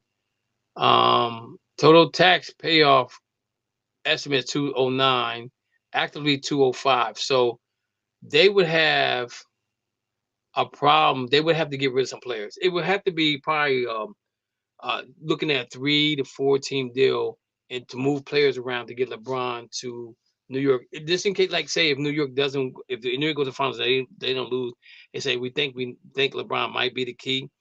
If you do think LeBron's the key, but you're going to move other pieces, then you're back to square one again. So you might as well stay right where you're at when it comes to New York, right? So, and like when you guys asked about him going to Boston, Boston's sitting at $187 million. They got a cap space of 13 million. Actively they got at 187. So I'm just looking at here. So right now, he's definitely not going to Boston. You got 1, 2, 3, 4, 5, 6, 7. You got like 8 players that will be free agents this year with Boston. So that gives them, let me see, 2, 4, 6, 8, 10, 12. Yeah, so their cap space is right around 13 million, right? And if the cap goes up, then that helps them. They don't have to pay no tax bill. So that means that's good for them. They have no dead money at all, which is good. So actually, every player they got on the team is playing, and they have club options for everybody that I call it as a free agent. So I know they had a survey that said that there's 1% that possibility that LeBron will go to Boston. But again, like when I can't see him going to Boston. Not after he said he was treated the way they treated him up there. Yeah, he wouldn't. I don't think it. The only way he would come to Boston is that. And the thing about him coming to Boston, if you're looking at it, you got 3 players right there. You got him, Jaylen Brown, Jason Tatum. Right, you got 3 players that's all. You're looking at 3 all-star players if you play enough. You just got to fill the rest in. But again, him being a facilitator, being a third scorer, him being a facilitator for assists, that helps everybody else out. And that's the thing about LeBron is he assists, he does a lot. He's a good at assisting players of getting baskets. So that's where he will be the biggest help for any team that he goes to, right? He don't have to be the scorer right now. He don't have to be the rebounder.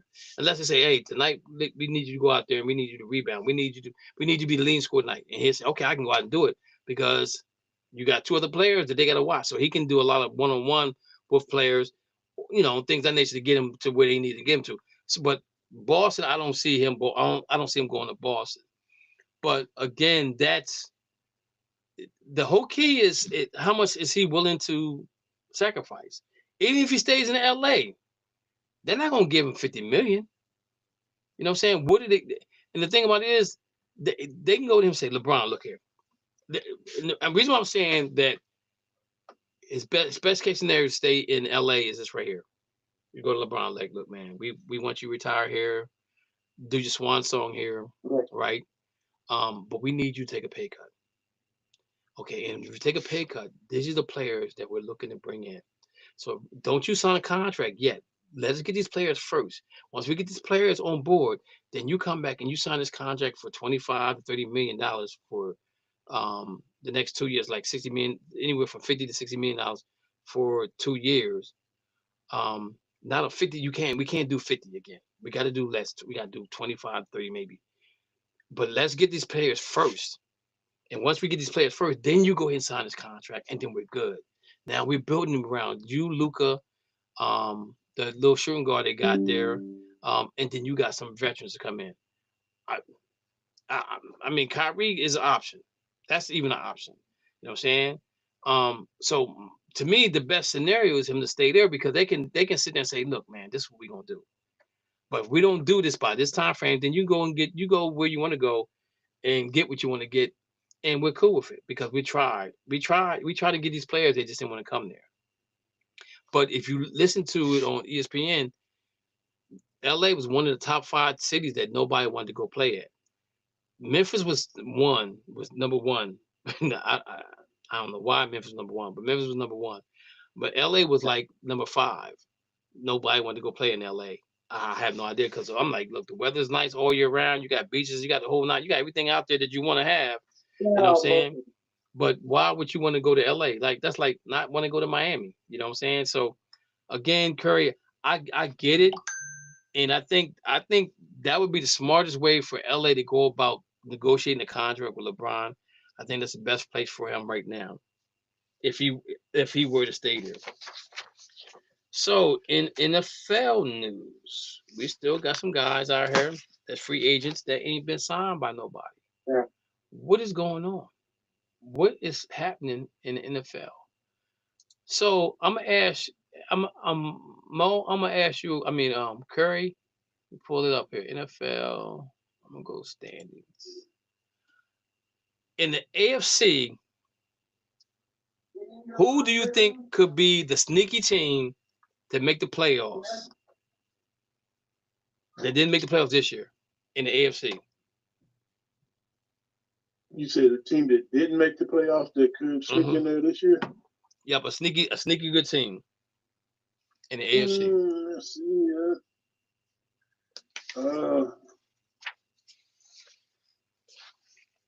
Well, I don't think it'd be a sneak in, but I think Baltimore will definitely get in. I don't see that New England type team that take everybody by surprise and get in there.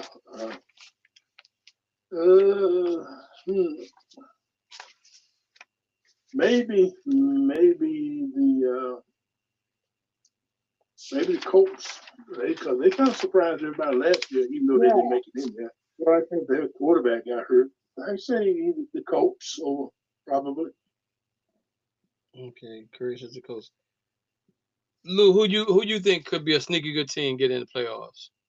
I'm gonna go with that because the Colts were improved last year. They're gonna make the playoffs. I see something positive happening with them this year, so I'm gonna agree with that. I'm gonna go with Indianapolis. Okay. Yeah. I must say. I'm gonna say the Bengals. That was my second choice. I think the Bengals could be that sneaky good team in the AFC. All right, Lou. NFC. Who do you think could be that sneaky good team that didn't make the playoffs last year that could make the playoffs this year? Well, I'm gonna say it's not because I live in the area, but I think maybe the Giants could be a surprise team this year. Got a good draft pick. I think maybe once he gets past the injury, I think the Giants could surprise everybody. Okay. Curry, who you got? I hate to say it, but I think it could be the Atlanta Falcons because the Dirty Birds. They do have old Tua down there, and he's probably gonna try to prove everybody wrong. But if he has a good year, they could make the playoffs, and they in a weak division. You can say that again. Okay. I'm gonna say.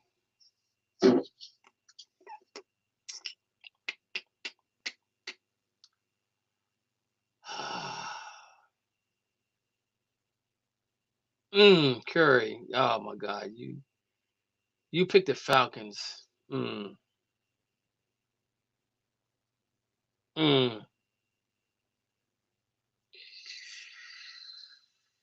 want to agree with you, but it's a coin toss for me with the Vikings and the Cowboys. Oh man. I don't think the Cowboys would be a sneaky team. I think I honestly think the Cowboys can win their division. Being 7-9-1 last year, and well, you got a point there because they still was in games. So I'm gonna go with the Vikings. I go with the Vikings. I think the Vikings would be a sneaky good team from the NFC to get into the playoffs. That's true, yeah. Now, who's their quarterback? They have what's the name from Arizona? Oh, okay, Kyler Murray. Kyler Murray. Yep, he's their quarterback. And then the guy from Michigan, he's still there backup. I guess he's there. Yeah, yeah. It's a situation. I guess they got a quarterback competition going on. Speaking of quarterback competition, the Cleveland Browns have 5 quarterbacks at camp. And what I'm hearing, guys, believe this or not, is that Deshaun Watson could be the starter game 1.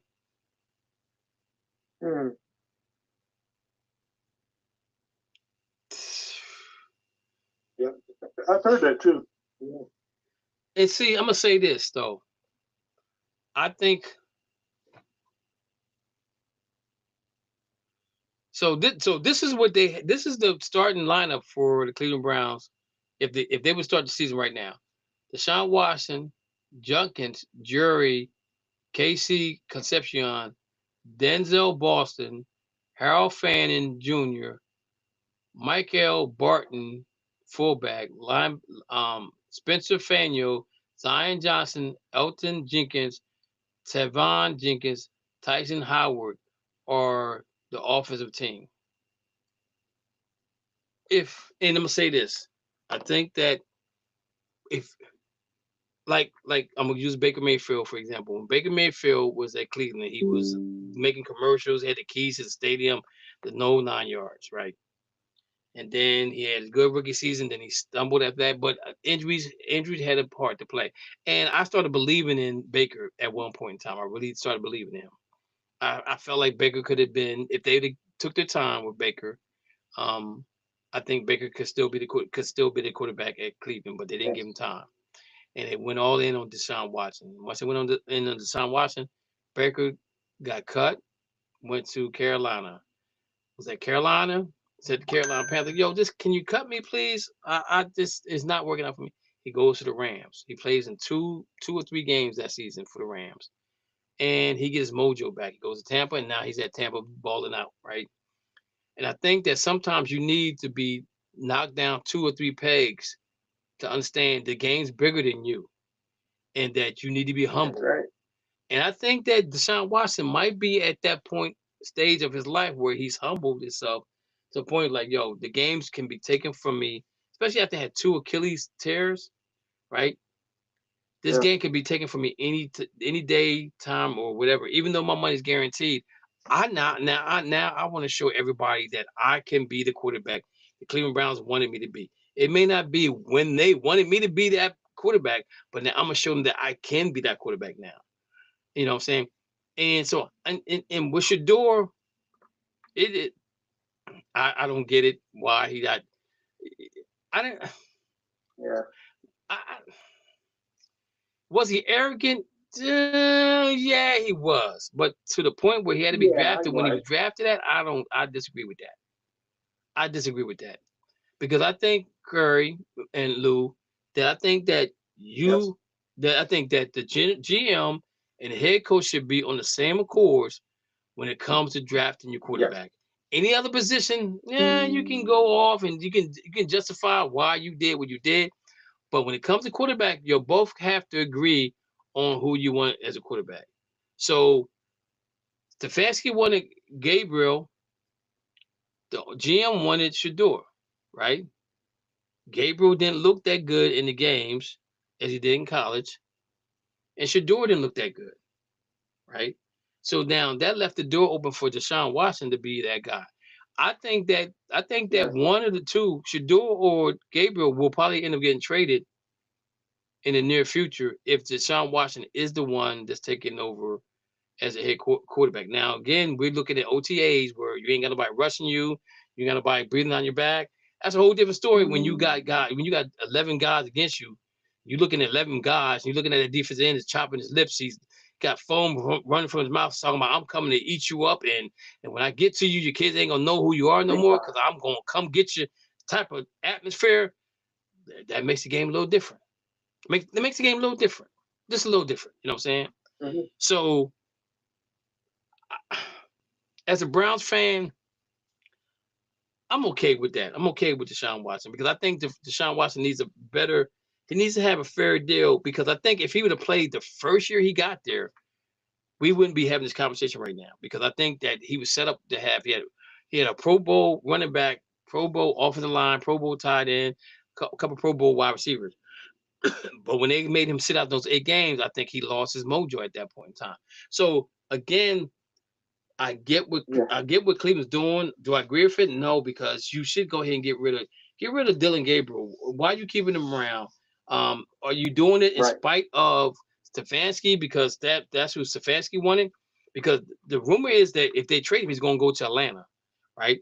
And so now you have 3 quarterbacks down there, basically, could be fighting for a starting job. But I think that Kyler Murray, not Kyler Murray, who's the quarterback they got down in Atlanta now? Help me out, Curry. Who's that quarterback? They got Tua, and they got Tua. They got Tua. They got a help, and the other left-handed guy. They got Penix. They got Tua, who's healthy now. Penix, yeah. And Tua, I think Tua's going to shine for the simple fact that he's going to play indoors. The weather won't be a factor for him at all. I think that means something.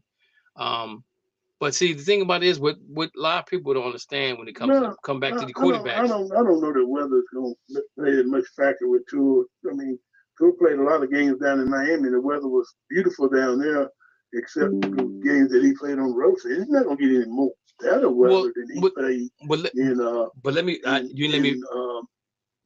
know he's playing in the dome. Yeah. But still. Miami is a beautiful place to play, man. Right. But what I'm saying too is he playing in a dome where the climate is controlled.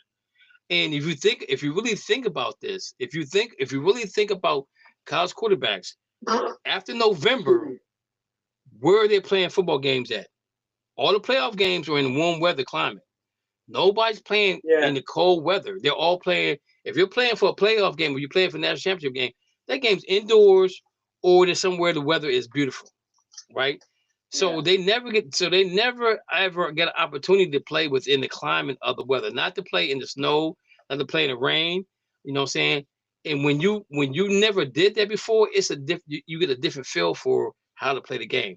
But when you're indoors, the climate is going to be 70, between 70 and 73 degrees. Wind had no factor on when you throw the ball, things of that nature. So I think that's why I think he will do well down there. But he might, but I've seen him play in domes before, and he didn't do very well there. In fact, I'll give you his last 2 dome games. He didn't play that well when they played in Indianapolis week 1 last year. He didn't play that good. They played Houston, the Texans. They didn't play well there. So I mean, he doesn't necessarily play well in dome. If he had a history of playing good in dome, I would say maybe. But I give him, I will give him this. He had a good game against Atlanta last year. They did blow them out. So you're comparing 2 games to 8 games, right? So now he gets to play 8 games, at least 8 games in a dome, compared to playing 2 games during the season. Well, he played 9 games because he got 1 game over in New Orleans. Well, yeah, that's true. That's true too. So you look at that. They got some domes too. So I think the adjustment is easier. I really think that's easier for them. But I think the easier part is playing in Miami when you got beautiful weather, you got grass field, you ain't got to worry about that artificial stuff, and you just gotta you got at least you got 8 games at home down there. If you can't win in that weather, but you know what though, Kerry? The year they held their destination was a year we talked about. It's like, yo, if they get home field advantage, they're gonna be good. And they had a slip up. And after they had that slip up, they haven't been right since then. That just goes to show you how important one game can change the direction of where your team goes. And again, I'm gonna go back to the Rams last season when they lost to Seattle in overtime, right? Yeah. And the game against the Panthers, those games, they have to win those games. And that changed home field from Seattle to the Rams, to Los Angeles. If whoever had the home field between those 2 teams would have won the Super Bowl, was going to go to the Super Bowl. See, we just ended up playing in Seattle, you know. So I think that even though in Miami, you still had the sun was a factor because it got a little warm, right? But again, you're playing after November, where the weather kind of changes down there. Where in college, after Thanksgiving, you're not playing no more unless you're playing for a national championship game, and you're going to be in the best weather possible, you know. And I think that's where I think sometimes you need to change things. Like for example, they like with NCAA, now they're changing the playoffs that you don't have to go to. You know, you have to go away to play a game. And I think that you need to play again. Like I said, I think the Big Ten and the SEC should play everybody should play each other home, away from home, and play in the climate area where you come up north in late October, early November, depending where. Like if you go to Michigan, Indiana, it's going to be cold. Penn State doesn't get cold until the end. If you're looking at the last game before Thanksgiving, it's a possibility it could snow there, but it's going to be cold, right? And then then those teams come up north, and then you go down south and play them guys when it's nice and warm, when the weather is, when you play them at the beginning of the season when it's 90 degrees outside, right? Because when you get to the NFL, and the way the NFL is getting ready to roll out is going to be, you're going to have more dome teams, and you're going to have teams that play in the climate than before. And I think that's going to be a big key to free agency when it comes down to the end, because you're like, oh man, look, we got a dome. You may play in Minnesota, but we got a dome. You come to Minnesota, play in the dome. We ain't got to play outside. We ain't got to play no cold weather. You know what I'm saying? So to me, that's a added attractive situation for a player to say, if he's teeter-totting on where he should go, man, Buffalo or Minnesota. Minnesota got a dome. Buffalo play outside. Well, check this out right here. See, you talking about him playing in the cold. All right. The Atlanta Falcons got to go to Cleveland Browns on December 13th. Yes. And then on the 20th, they got to go to Washington. And then they go into Carolina, which it ain't always pretty warm in Carolina. So let me pull up that. They got some tough games down the stretch. So the Panther game is to be determined at what time. Yeah. They got Cleveland on 12-13. That's gonna be December 13th. That's gonna be a cold game. They're gonna have to deal with that. That's not good. So looking at their schedule, right? So if you say at Pittsburgh, Carolina, that's okay. So let's look at the Falcons as a whole. They were 7-8, 8-9 last year. So at Pittsburgh, let's say that's lost. Carolina, that's a divisional game, right? That's at home. Let's say let's look at it.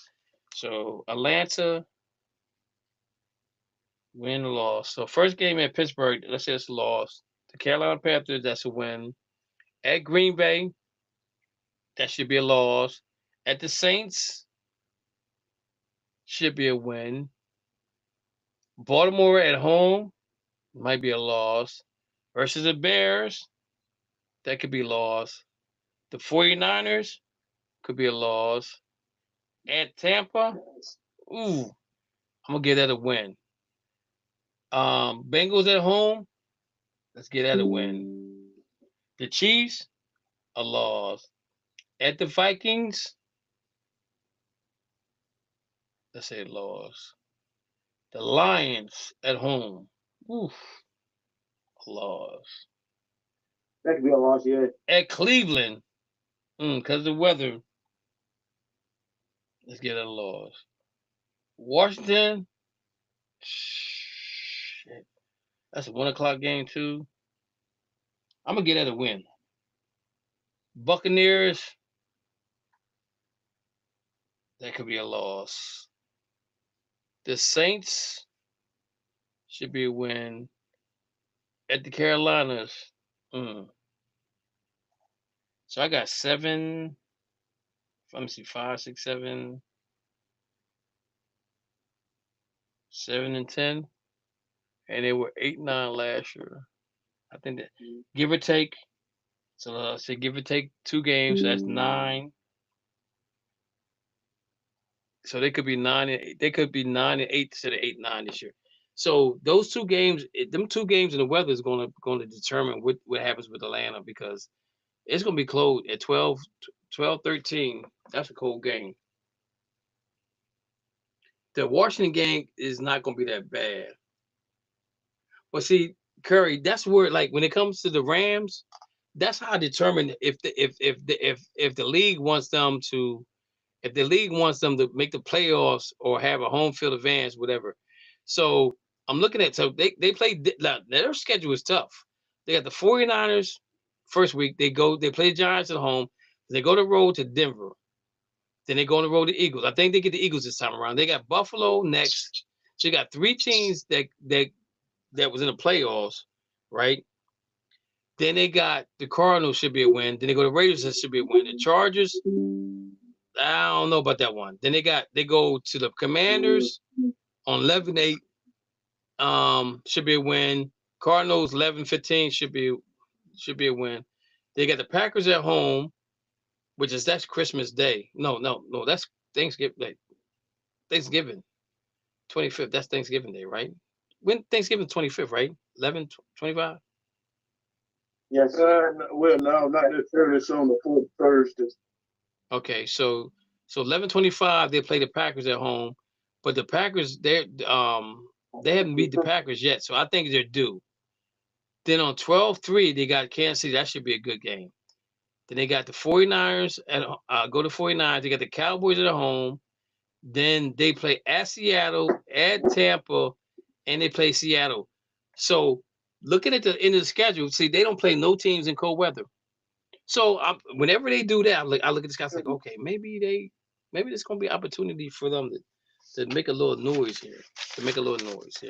So I don't know. This is gonna be interesting. Yeah, I agree. I always when I look at the schedule, if they play a team in the cold weather after November, I was like, yeah, they ain't trying. They ain't trying to let us go nowhere. Ain't trying to let us go nowhere. All right, guys, man, we had 2 hours. Hey, I appreciate you guys hanging out with me again today for Memorial Day. Everybody, again, keep have a happy Memorial Day weekend for all our fallen soldiers that we had, fallen servicemen that we had. And I had a couple in my family, my dad, my grandfather, my great grandfather, my granddad on my dad's side. I just found out about a couple other family members I have that I don't know if they passed or not, but I'm gonna leave you guys. This is my thought. Leaving you guys. It has nothing to do with sports. If you're a person of color and you have no idea where you came from, go to ancestry.com. It gives you a wealth of knowledge. And I'm gonna say this: with the help of my cousin Darius Mosley, I found out where my family originated from in Mississippi. Jackson, Philadelphia area, 1816. Coney Dixon was his name. And it kind of brought tears in my eyes because I kind of know with what's the name that wrote Roots, Alex Haley. I kind of know what it felt like for him to find out, to go to Africa and find out his family, and how the family kept everything going on with the drum and all that stuff like that. And the brother going out to the woods to get a drum for the little brother, and that's how Kunta Kinte gets caught. But it makes me feel good that I can go back and know my history on my dad's side. Now I'm about to venture on my mom's side, and my mom's side a little different. What I'm really surprised about though on my dad's side is that they never married. Nobody ever married a Caucasian person. They all were black. Now on my mom's side, yeah, it's gonna be. That's where the Iceland and Ireland, all that came from on my mom's side. So that's gonna be really interesting. But I want to let you know that with a little work, knowing where you came from means a lot to us as Afro Americans, because we were brought here, and you know, and Coney died young, and he had one child, and from that child is where the offsprings came. So I'm just thinking to myself, if he would have never had that child, I probably would never been here. That's crazy, huh? 1816. Yeah. So that's my thought process. Curry, what you got for us?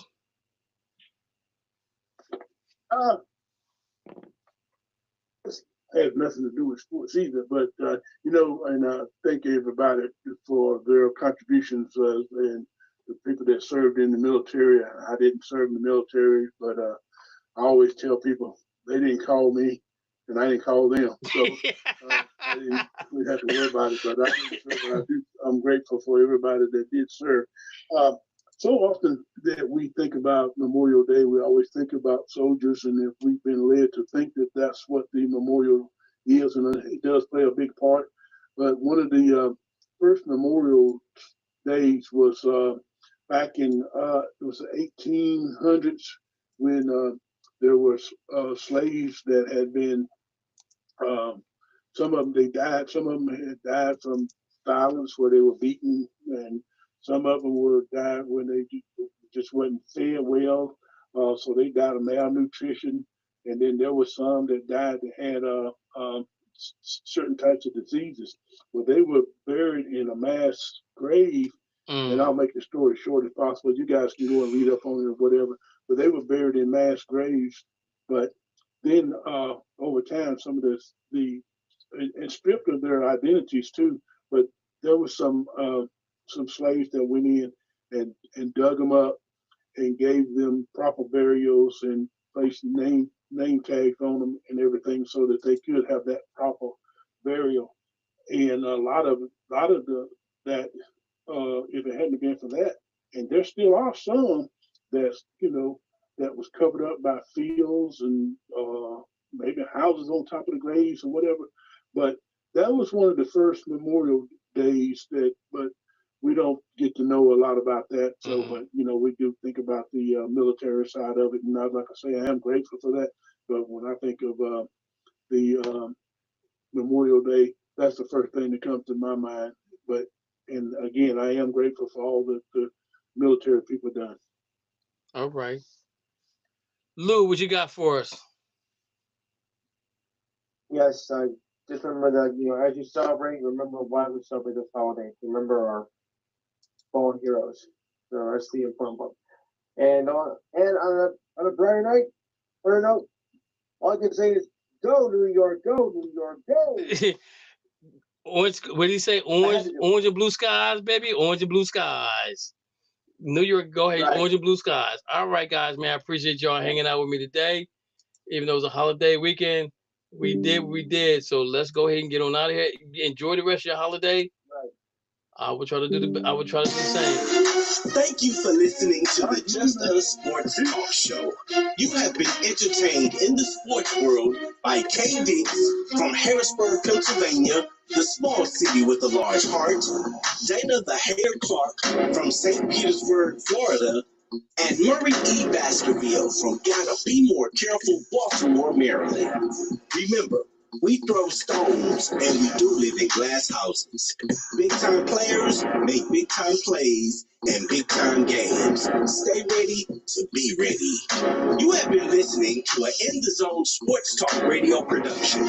Remember, you can hear us again on star107fm.com on Saturdays from 11 a.m. to 1 p.m. Eastern Standard Time. Be sure to download the Try 99 TV app on any smart device and subscribe to In the Zone Sports Talk Television. The cost is $4.95. Thank you in advance for your support.